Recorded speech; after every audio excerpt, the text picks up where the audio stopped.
we have a wonderful group of people here with us today, and we're going to take on food resilience, access, and equity from the lens of community-led, community-activated spaces, where neighborhoods are growing foodways and food forests and sharing the harvests. We will talk about the need for large and small-scale community resilience hubs for climate emergencies, and show you examples from New York and Austin of community-led projects that are redefining what it means to reclaim our public commons for all, so that all people not only are resilient, but they are thriving. We will also discuss funding mechanisms such as workforce development that grassroots leaders on our panel today are exploring to support this movement. And we will tell you ways that you can help. So today, who we have on our panel is Mark Coder with the Office of Sustainability at the City of Austin, myself, Jody Lane, Fruitful Commons, and Umair Kaku with Festival Beach Food Forest, and Nathan Hunter of the Bronx River Foodways. Siddhartha Sanchez unfortunately can't be with us today. He's had a death in the family, so we send all of our love out to Sid today. He was representing the Youth Ministries for Peace and Justice and Nice Caps. And Nathan, might you be able to carry on? Okay, great. Yeah, we will miss Sid. So with that, I am going to give the microphone over to Mark Coder. He'll kick us off with the exciting Community Resilience Hub initiatives that the City of Austin is pioneering. So thanks, Mark. Great. Thank you, Jody. So as Jody mentioned, I am with the Office of Sustainability. We have staff in our office who work on food systems. So a special shout out to Amanda Rolick and Edward Marty, who do a wonderful job sort of thinking about food systems and how it relates to city programs. I focus primarily on climate adaptation, and that conversation has changed a lot in the past 5 or 6 years, mostly shifting from internal assets and operations to community climate resilience. And as part of that discussion, we're trying to understand how the community, how food, and how our assets all sort of work together in this space. So next slide. I first want to start by talking about climate impacts and how that discussion has shifted a lot in the past even year. As most people on this call know, your cities, wherever you are in the United States or the world, are impacted by climate change. And that typically means increase in heat, increase in drought, increase in flooding. And in some cases, like Austin and particularly the West Coast, even Florida, it's wildfires and grass fires. These things have happened in most cities to some degree for centuries, but now things have shifted.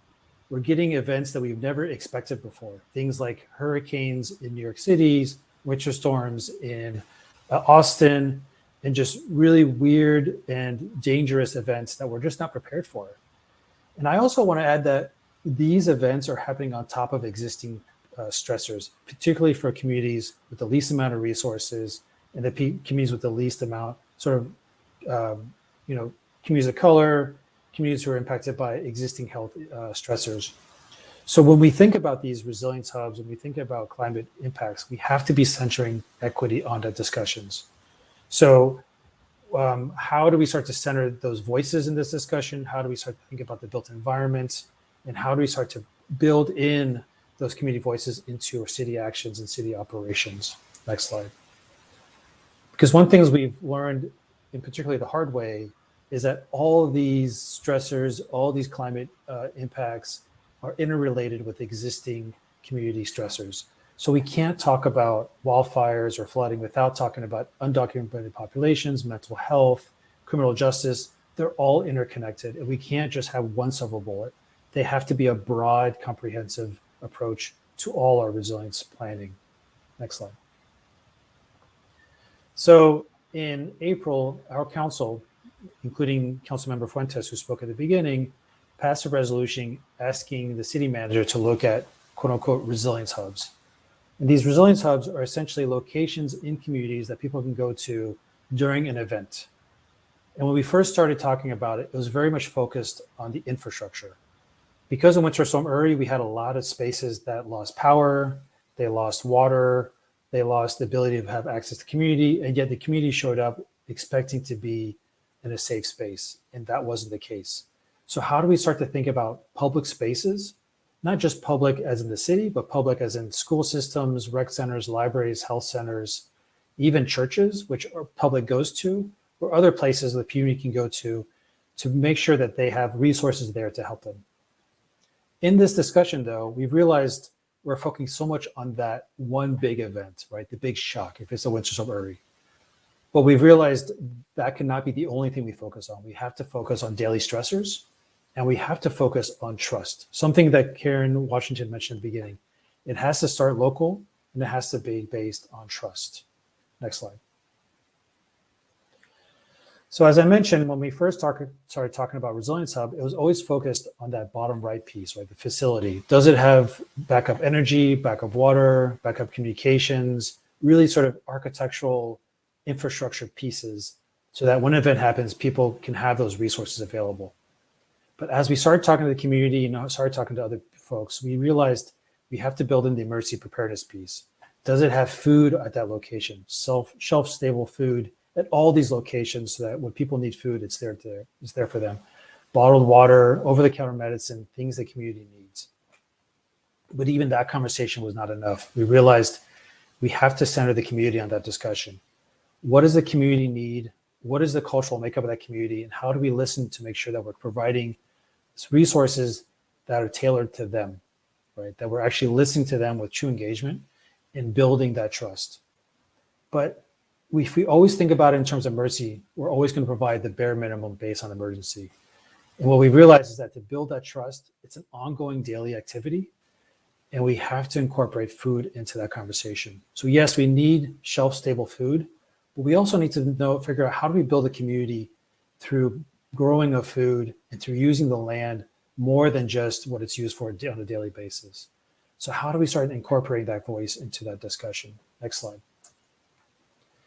And part of that is starting at the ground, right? Starting with the people, starting with the community. I mean, as Karen Washington mentioned, the community is already resilient. The community is already innovative. They're already doing things. And we can't start from a deficit-based thinking. We have to start by seeing what is actually working really well, what is beautiful about the community, and how do we build that up? And how do we incorporate that wisdom, that enthusiasm, that love into our projects? And that's what the call is about today. We're going to walk through a couple of projects throughout the United States that provides sort of examples of ways to communicate and connect with those communities. So next up, I'm going to hand it off to Amir to talk about a project here in Austin called the Festival Beach. And actually, Amir and I are going to switch off. We're both founders of the Festival Beach Food Forest and Fruitful Commons. And we'll give you, as Mark said, the example here in Austin of a community that has come together to generate its own health, well-being, and vitality by reclaiming the public commons. Next slide. The leaders of the Serafino Food Pantry, Festival Beach Community Garden, and Food Forest, as well as the budding new nonprofit Fruitful Commons, are activating public spaces by growing food, strengthening communities while we do it, and fostering stewardship of the natural commons.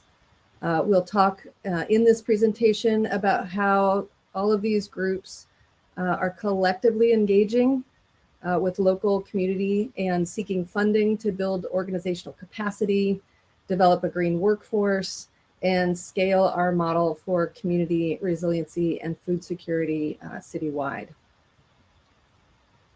Our project is just a few hundred meters from the meeting point of the dividing lines that shape the compass of Austin, Interstate 35 and Lady Bird Lake. As we look back, Austin was founded upon the ancestral lands of the Humanos, Tonkawa, Lipan, Apache, Comanche, and Cohilcan nations. Austin's 1928 master plan, as many of us know, used I-35 as a Jim Crow dividing line, requiring Black and brown families to move east of it to the Holly, Cesar Chavez, and Rosewood neighborhoods. For many generations, these families have dealt with environmental racism, redlining, and now displacement due to gentrification. In 1972, the Rebecca Baines Johnson Center, it's a senior and disabled center, was built in the Cesar Chavez neighborhood to provide affordable housing to low-income, disabled, and elderly Austinites. And Serafino Pantry was founded by our dear friend Farah Rivera in 2013 and is located just at the base of RBJ. The Festival Beach Community Garden was established in 2010 and is a beloved and thriving garden with a huge wait list. Many RBJ residents tend the garden plots and enjoy the harvest through the food pantry. The first phase of the food forest was planted in 2015, and phase 2 will be planted soon, thanks to the help of our 501c3 fiscal sponsor, Fruitful Commons.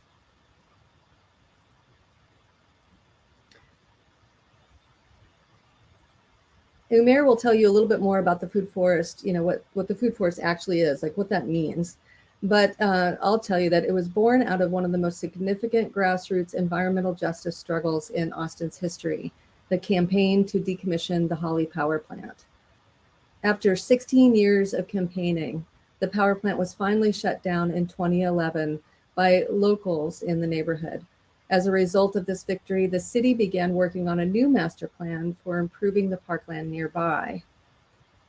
At that time, when they were planning, longtime residents were loud and clear that they wanted the parkland to stay tranquil and family-oriented. They wanted their softball fields, restaurants, rec centers, and other important amenities to be just cleaned up. And they wanted the neighborhood to stay affordable. So our group listened to what they wanted and worked with the locals in the neighborhood for 3 years. We put big pots of soup in backyards and churches and had food on the grill in Chicano Park. We discovered that food brought everybody together. And with community support in 2014, we reclaimed the Commons, city parkland, to start the first food forest on public land in Texas. We chose to be next to the RBJ to safeguard its affordability. And now a free edible food forest, a forest garden, is accessible to all families that can be harvested anytime, day and night. We aim to replicate community-led and maintained model of agriculture in East Austin because it has the highest rates of food insecurity and diet-related health challenges in the city. 16% of the people living east of I-35, shown here by the blue dashed line, face food insecurity. The tree canopy in East Austin is on average 3.5 times smaller than that west of I-35. Higher temperatures due to heat island effects, floods, and other destructive climate impacts will impact these vulnerable communities more than affluent ones, like we all know. So if we add in data on environmental racism, economic injustices, the digital divide, economic disparities, it's clear that how important it is for all of us to take the reins and focus our creative energy on activating spaces and providing workforce solutions that will cultivate diverse, thriving, and healthy communities, not just have them be resilient during hardship. The Festival Beach Community Garden and Food Forest bring their surplus harvests to the Serafina Pantry, and all together they create events, educational outreach, and new green jobs in this special gem of a campus. Okay, Umair, do you want to now explain what a food forest is? Absolutely. Thank you so much, Jody. So yeah, you might all be wondering, what is a food forest anyways?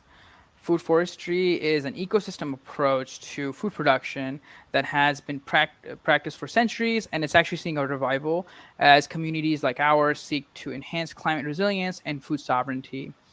Using food forestry, we've been able to transform the above field of Bermuda grass into a lush and fruitful commons with more than 170 fruit trees and nut trees and thousands of understory plants. Our food forest is a public commons, which means it's managed by community volunteers. So anyone is welcome to come and harvest whenever they want on this public parkland.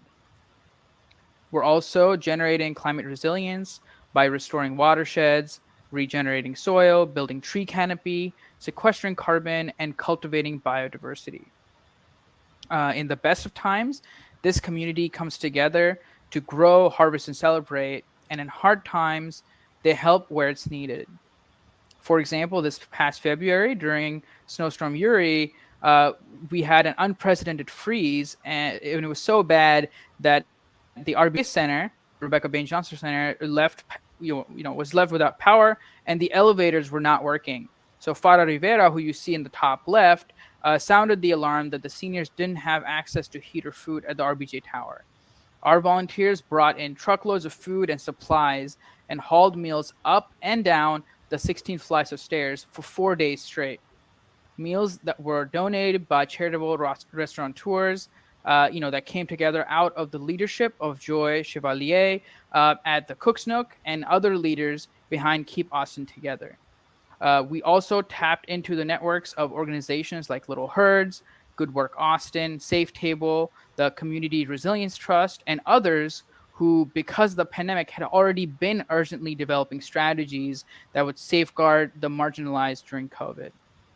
We're excited to report that last month, the Serafina Food Pantry, the Fruitful Commons, Festival Beach Community Garden, and the Food Forest, we all were recognized nationally and received $100,000 in funding through the Thriving Cities Challenge to support the sustainability of our project. Some of those funds will be dedicated to funding the construction of a community outdoor kitchen, an education pavilion where families can come together to learn traditional canning techniques, how to make medicinal tinctures, save seeds, and prepare meals out of all the fruits and vegetables and herbs that we grow at the Food Forest. We imagine hosting local groups, churches, and other organizations who are doing good work in the neighborhood seated at a gigantic table together while we help put silverware and food on the table. Those award funds will also be used to hire the first ever dedicated paid staff for the Food Forest and to expand hours for Serafina Food Pantry's manager. This will ensure that we have the capacity for implementing our expansion and for growing our volunteer and community base to sustain this program for the long term. Jody will now talk a bit more about the citywide efforts in Austin to support projects like ours. Yeah, the City of Austin's Climate Equity Plan is pretty exciting. If you haven't read it, I highly recommend it. It's set an ambitious target that we have really been paying attention to.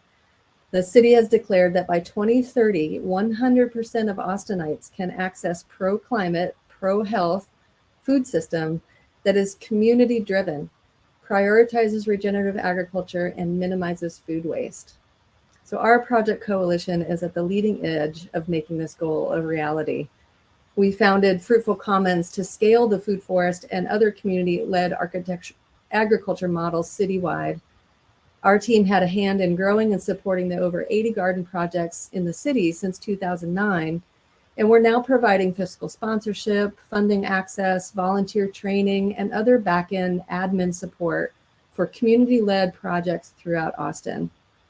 Fruitful Commons is also poised to help new projects get established, outreach to their communities with diversity, equity, and inclusion at the forefront, and through city-level advocacy, we're helping to minimize the arduous task of navigating those land agreements that we were talking about earlier today. Fruitful Commons has also been recently selected, along with other 4 fantastic organizations, to take part in a Green Workforce Accelerator to grow its organizational capacity so it can support and sustain green new jobs and workforce development at these community-led centers. This December, the accelerator will culminate in events that will put us in front of investors, like-minded organizations, and leaders of City of Austin's Civilian Conservation Corps. We hope it will generate the funding and support we need to scale our work. Thanks for your attention. Now I'd like to pass the baton to Nathan Hunter and Siddhartha Sanchez, who can't be with us today, but he's with us in spirit, who are doing similar work in the Bronx and are leading the way for Austin, really. Their collective out of New York was also nationally recognized last month at the Thriving Cities Challenge, where we had the great fortune of meeting them. Take it away, Nathan. Thank you so much, Jody, and Umair and Mark for starting this off for us, this conversation, kind of building on what you've just heard. I'm excited just to introduce kind of first where we're at, place. Let's start with where we're grounding ourselves for this piece of the conversation. We're headed to the South Bronx. We are located just north of Hunts Point. You can see that little arrow. Concrete Plant Park is where we're about to jump in. And what you can see from this map is really highlighting decades of of industrial construction or the buildup of the industrial ring around the southern part of the Bronx. So in the red and orange buildings are those industrial buildings, most notably the Hunts Point food distribution market, and a series of warehouses and trucking services that all exist in Port Morris and Hunts Point, just south of where Concrete Plant Park exists. This area and this community has been for decades dealing with issues of redlining, air pollution from all of that industrial traffic, and really lack of access to fresh food. And as you know, this conference has really been identifying access is not just putting grocery stores in neighborhoods or even a food distribution point, but thinking about how do folks access dollars to buy the food, right? How can that money be leveraged, and what other resources, including education and actual implementation, like cooking together, how that can have an impact on a community. Furthermore, you know, the Bronx has been ranked 62 out of 62 congressional districts, of course, and the worst in health outcomes. That's something we don't really carry with pride, but instead we are focused on reversing. And so along with a large coalition, we call ourselves Not 62, we are focused on ending that, right, and moving beyond it. So jumping into Concrete Plant Park, Umair, if you go to the next slide. Let's talk about the space itself. The reclamation of Concrete Plant Park. A former industrial concrete factory shut down in the 80s. This space was rallied and protested for after its closure, so community members could have access to the Bronx River, New York City's only freshwater river that runs an 8-mile section in the Bronx and continues up into Westchester for a complete 24 miles. So the Concrete Plant Park, you know, was a derelict site. Buildings were left behind when the factory was shut down, and there was actually stories shared of community members living there. There was a community of about 60 people occupying that space, and a small economy formed in that park, or what would become a park. And like I said, folks wanted access to the river, so attention was brought to the space, and community members, really young people, 15, 16-year-olds, protested and rallied to bring attention to that space, and ultimately created Concrete Plant Park, which you can see on the right side. If we can hop to the next slide. You know, the park was a park, as you saw in the last photo, but did not include the Bronx River Foodway. It was really inspired the Foodway itself. This was a tongue-in-cheek art project created by Mary Mattingly, really to discuss the foraging laws that exist in New York City, or the prohibition on foraging, I should say.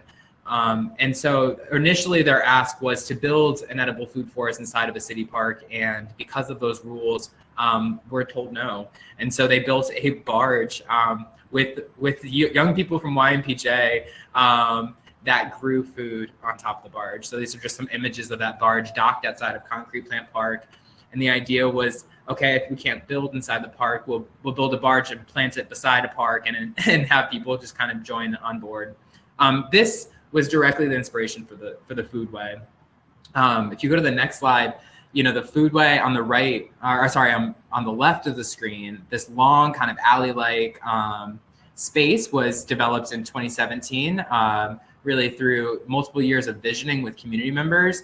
It was during the years of 2016 and 2017 that swale was docked at the park. It was during 2016, 2017 that the visioning of the space came to be, and actual plants from swale were brought onto the site and planted, and this entire space started to take shape over the next 2 years. The Foodway, if we go to the next slide, is broken up into several sections. So we have the edible food forest, which is in the northern part of the park, which is what the image just showed on that left side. But we also include, in kind of mapping out these edible spaces, a wild meadow that has medicinal plants as well as pollinator plants that obviously impact the health and the quality of our food at the Foodway. And then a demonstration garden, really an open space with raised beds where community members can create a U-pick garden. And so this has been supported, really a grassroots kind of volunteer basis, been grown, and then community members can come by at any point, very similar to Festival Beach, morning or night, come by and pick some veggies and head home. I think that's what's exciting about both of our projects, is really discussing like how there are no boundaries. There's no fences around our projects, and part of access means removing quite literally physical boundaries, as well as metaphorical or societal or economic. And so this project has been largely just first introducing community to what an edible food forest looks like. But if you go to the next slide, it's a lot of our project is focused on just connecting people back to food, right? Just getting back to the basics of where strawberry comes from. So the foodway is filled with many edible familiar plants, right? Like the images provided. You can see squash growing abound underneath more perennial crops like chestnuts and service berries. But these familiar crops are really what lure folks into the space and really, help them bond with the space. And then going to the next slide, our big goal is to start introducing the foods that were more wild and have left our diet but belong there. And so keeping our community healthy, keeping our stomachs full, has been kind of like based really talking around the unfamiliar. And so things like the medicinal plants of the asters or the cleavers, the dead nettle, is something we love to discuss and play with, right? Quite literally work with students on becoming little mixologists of using wild foods, but also uplifting foods that have disappeared from our diet, including chestnuts and service berries, things that were the basis of our indigenous communities' diet. We are based on, I meant to start with this, but we are based on Lene Lenape land. And so we recognize in this space, and we invite many of our indigenous who are still present into this space as a form of, as a beginning conversation around reparation and what the return of land can look like for community. And so as we move on to the next slide, we talk a lot about just like, what does the space mean? How do we connect to the space? And furthermore, how do we build our jobs, our skill sets to support the space and support ourselves? So, looking at the space as an outdoor classroom, lots of partners have been excited to be in this space and to train in this space. And so we have been working with a group called Intervine, specifically focusing on workforce development with formerly incarcerated and houseless people, thinking about, all right, so what does a parks gardener line look like? And how can we best prepare you so that you can apply for that type of job? So most of the skill sets that we're learning are around port maintenance, as well as social skills.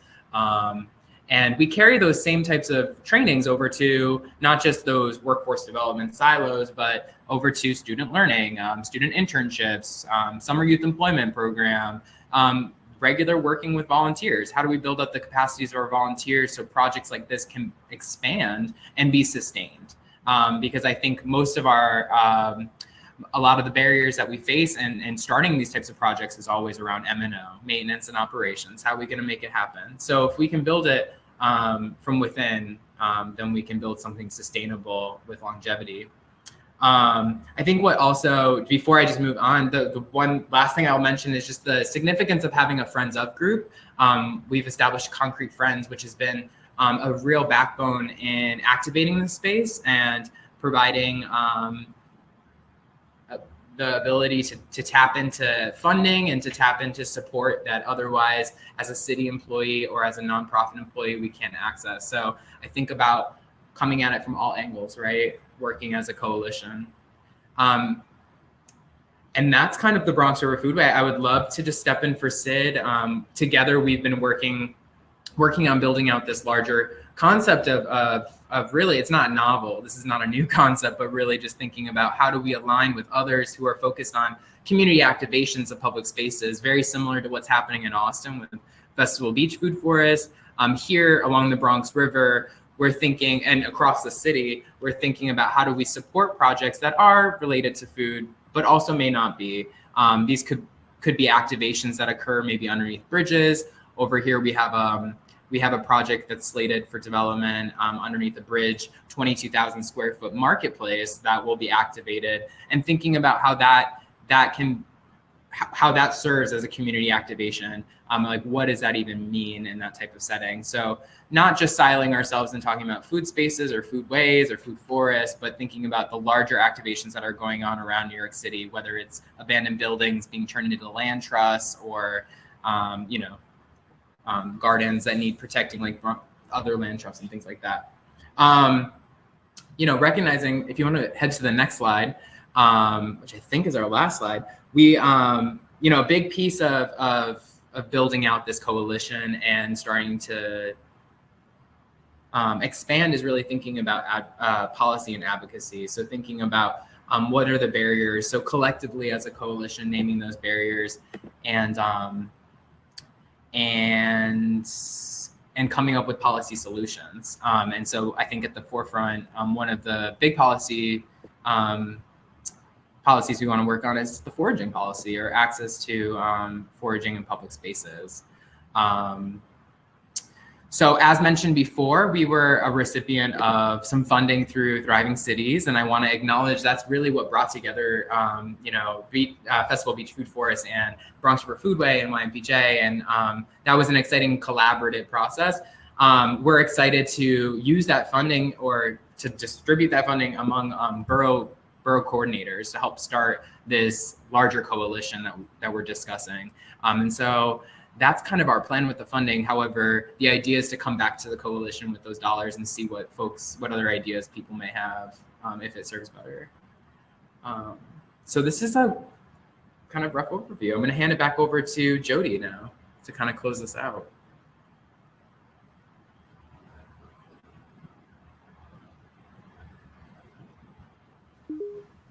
Jody, you're on mute. All right. Yeah. Thanks, Nathan. We just so appreciate what you guys are doing in the Bronx, and Nice Caps, how Nice Caps is really leading the way in policy for these kinds of projects to be able to happen. I think we need that kind of advocacy at the policy level to really just say, this is about people. Like, people can take over the public commons. We've shown you today that we can do that. It does take something. We do need that workforce. We do need, people to come to the table, that if you're interested, you say, how can I get involved? We really would love the support of anybody in the audience today. If you want to, just input in the chat, like, I'd like to talk to you guys, please go ahead and do that. We, at this point in history, I think we are this movement to start this community-led and community-driven solution. In COVID, we saw, I think, as Karen Washington said, and many have been saying, we saw during COVID a shift. We saw that our standard processes and structures that we had in place either stopped altogether or paused, or just relaxed a little bit. And it allowed some of us to kind of get in and see, all right, what can we do? And I think what we all found out, at least I did, that it's not about organizing and the big nonprofits we're creating and all of that. It's really about authentic relationships. If you know your neighbors, like, the people around you, your leaders, seeing that young senator from New York was super inspiring. Like, she looks approachable. If we start knowing each other in these ways, we know when somebody's in the hospital, we know when somebody needs some food. That's what these kinds of spaces really do, is they put us together. They put us across the table from someone that might have a very different opinion, or a hardship that we just didn't even know existed. So I think it's just wonderful to hear, what New York is doing and see that we're doing it in Austin. I imagine every city is sensing this right now. And I just wanted to end with a quote from Karen Washington that I heard earlier that I just love. She said, "I'd like to say stewardship versus ownership of the land. We don't live long enough to own the land, but we can steward it and go back to the land to gather power." I just love that. So thank you for this opportunity to gather power in this conference. And we will now take any questions that anyone has for us. know exactly how to do it, but we'll see. Or even if anybody is brave enough, you can. I think there's a way to request. Well, we have a chat, right? So people have questions. Let's see. So Alan Schroeder has a question. Austin CCC course. Will there be interaction with elementary and secondary school kids about the Austin CC Corps volunteerism? Alan, we would love to talk with you about that. We're outreaching right now to as many organizations as we can find that might have, we're working with American Youth Works right now and the African American Youth Harvest Foundation, and they already have workforce, solutions in place, but not necessarily in the environment or in community agriculture. I know Austin, the I keep wanting to say CCC, but it's Austin Community College, 2Cs. They have a certification program for agriculture, and so we're starting to kind of look at that and say, okay, what kind of certifications can we provide? What is it that we can arm these young people with, or even older folks with, my age people that are out of jobs? Like, what kind of certifications or degrees, or what can they put on their resume from working with us that will forward their economic stability? So yeah, we would love to talk with anyone that has elementary and secondary school kids. We also just had a big haunted forest and a big festival for Halloween, and we invited our local elementary school and middle school that's right catty corner to us, and that was a lot of fun. Made some fire cider. And maybe Nathan and Umair, we can just start putting our contact information, our websites for people to look up. Oh yeah, absolutely. Definitely. I'm going to list here. So the Bronx River Foodway is managed by the Bronx River Alliance. That's the organization I work directly with, and the New York City Parks Department. So I'm going to drop that link, but I'm also going to also add YMPJ, Youth Ministries for Peace and Justice, to follow their organizing work, and they are at the helm of Nice Caps. So some context. Yeah, and if you're ever in, either New York or Austin area, come visit our projects, and if you're local, come volunteer. Mark, is there any way that people can get involved, with something on your end? Like, do you need Perfect. folks to be able to give any input anywhere? Plenty. So, we are building up the Austin Civilian Conservation Corps now, and we've gotten a fair amount of projects up and going, but now we're at the point of looking out the next 2 to 5 years. So we're working with UT professors and local community organizers to see what does a green job really mean? What is it that the community actually wants to advance in, and how do we start to connect the dots in our sort of larger framework, looking particularly at communities with the least amount of resources. So that's ongoing, but also sort of thinking how does sort of food play a role in that discussion? On the Resilience Hub piece, we are now gathering information on what is a community facility and who has it. And we're talking to Travis County, AISD, City of Austin departments, talking to Central Health, and then it's sort of expanding that conversation larger.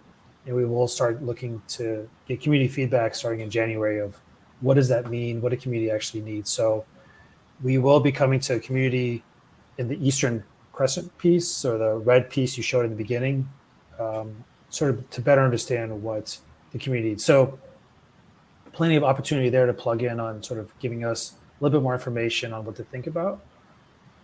And then the food part, I would really reach out to, like I said, Amanda Rolick and Edwin Marty in our office. They are working on a larger food resilience plan for the whole city and beyond, and sort of getting into what does that mean, and how does the food system interact with that. So how do we grow food? How does food get transported? How do people access food? All the way back to how does that become compost for future food? So definitely reach out to Edwin, Marty in our office for that. Great. Well, if there are no more chats or questions, hopefully everybody liked our presentation.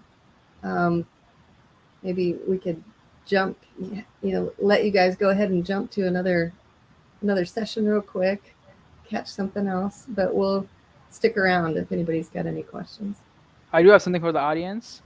We are internally, trying to figure out what sort of name we should give to projects like the Festival Beach Food Forest or like the Bronx River Foodway, right? Like I know Mark introduced you guys to the concept of like community resilience hubs. So we're thinking along those lines, right? Like what kind of thing could we call that? So if you have any ideas, please feel free to reach out to us. I can put our, social media on here as well. We're very perceptive to thoughts, that ideas that other people have. So yeah, let us know. Let me put our Instagram in actually.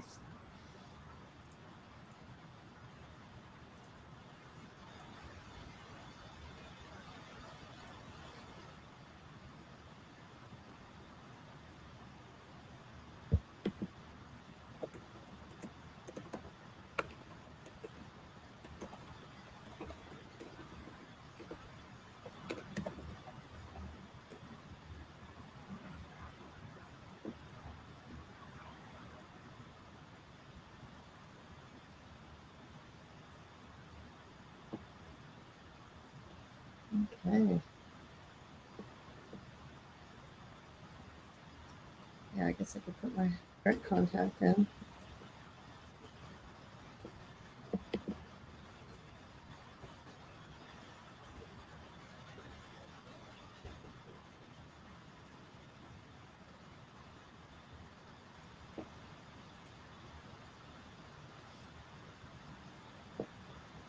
All right. Thank you so much, you guys. That was fun to get us together and learn more about each other. And yeah, thanks everybody. Hopefully Sid can join us for the next one, and hopefully things are okay. Yeah, thank you, Jody, so much for prompting this. I'm really happy it came together. Yeah. Did you hear the last couple of sessions? New York is in the house, man. I know. Here I was thinking we were entering like an Austin space, and I was like, "Wow, our keynote is from the Bronx. Our senator's from the right? All the rep. Yeah. I don't know how all that happened. It's cool. Excellent. Yeah, let's go check out some of the other sessions. Yeah. I'm headed to. Yeah.